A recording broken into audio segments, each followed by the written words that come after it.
जब आप उस दशा में पहुंच जाते हैं तब आप खुद ही इसका पड़ताला कर सकते हैं, जैसे हमने कहा है वो बातें हैं या नहीं।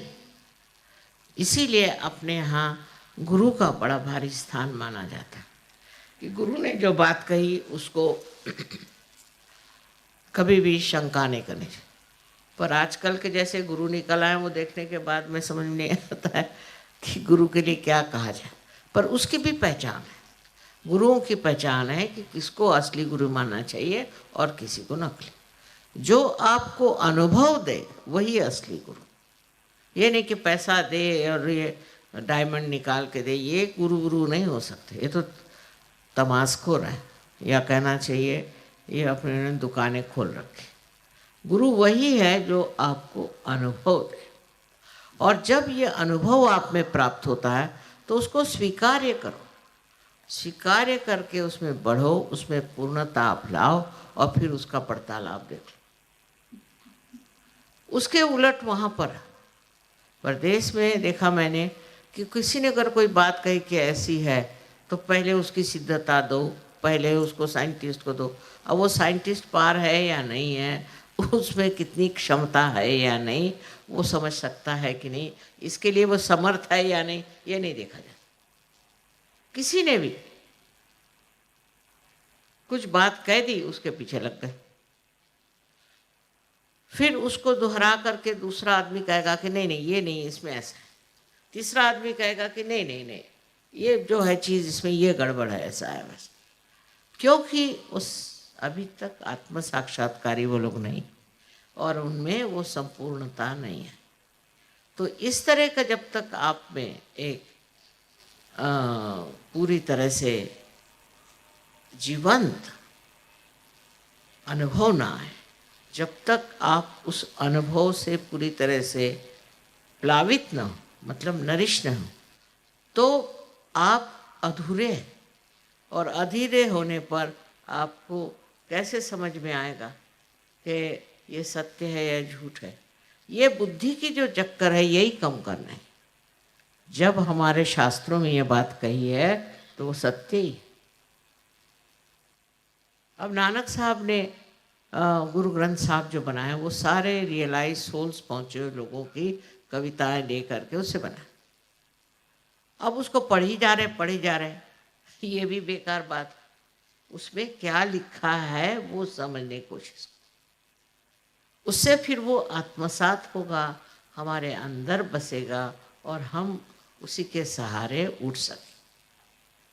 तो अब आपसे मैंने दो ही बात बताई, सीधी सीधी बात, कि जो कुछ भी ऋषियों ने और गुरु ने बताया उसको प्रमाण मान लेना, क्योंकि आप अभी तक इतने प्रवीण नहीं हैं, आप इतने पहुँचे नहीं।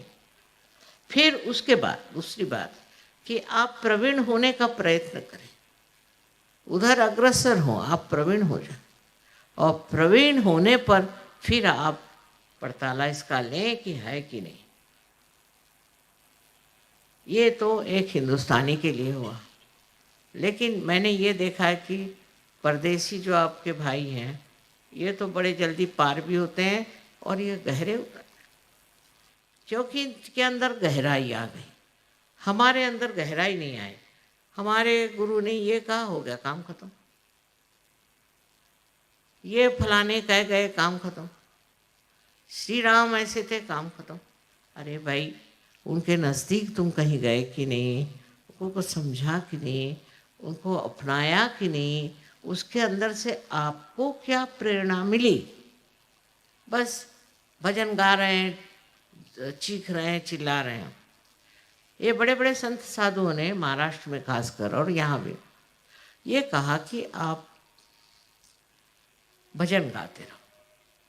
एक उन्होंने वहाँ वारकरी पंथ निकाला, हर जगह पंथ निकले। बेचारों को क्या मालूम था कि ये इंसान इतना बेवकूफ़ है कि उसको कुछ दे दो तो बस यही करते बैठे रहेगा। वो तो संत साधु थे, उनको क्या मालूम कि ये गहरा नहीं उतरेगा, इस पर विचार नहीं करेगा, इस तरफ अग्रसर नहीं होगा, तो बस उसी की चीज़ चल पड़ी। अब जिसने जो कुछ लिखा वही चीज़ चल पड़ी। अब जैसे महाराष्ट्र में मैंने बताया वारकरी पंथ है, तो 1 महीना वो लोग जाते हैं पैदल, बदन पर वो फटे कपड़े पहनकर। पता नहीं क्यों, कहाँ, ऐसा तो कहीं लिखा नहीं होगा। वहाँ महीना भर जाते हैं और वहाँ रहते हैं पूरी समय। वो क्या कहते हैं आप लोग, पता नहीं उसको, पर झांझ बजाते बजाते पहुँचते। अब वहाँ पहुँच करके 1 महीना रहते हैं। उसके बाद वो सोचते कि हमने तो भगवान को पा लिया। ऐसे थोड़ी बताया था उन्होंने, तो ये बताया था कि इधर उधर चित्त जाने की जगह तुम परमात्मा का ध्यान करो, परमात्मा को याद करो, उनका नाम स्मरण करो, क्योंकि उससे जो है तुम्हारा चित्त इधर उधर नहीं जाएगा। देखिए, उन्होंने जो बात कही थी उसको वहीं तक सीमित रखा, और इसी तरह से हमारे यहाँ के अनेक पंथ निकल चुके हैं, पर उससे किसी को कोई लाभ नहीं हुआ, और पुश्तन पुश्त वही चीज़ चल रही। अब आप सहयोगी हैं, आपने आत्म साक्षात्कार को प्राप्त किया, आप विशेष लोग, ये समझ लीजिए। अब इसमें आपको और गहरा उतरना चाहिए। उस गहरे उतरने से आपके अंदर की जो सूक्ष्मता जागृत होगी, वो मैं अभी आपको समझाती हूँ, और वो अब अंग्रेज़ी में मैं इन लोगों को बताऊँ।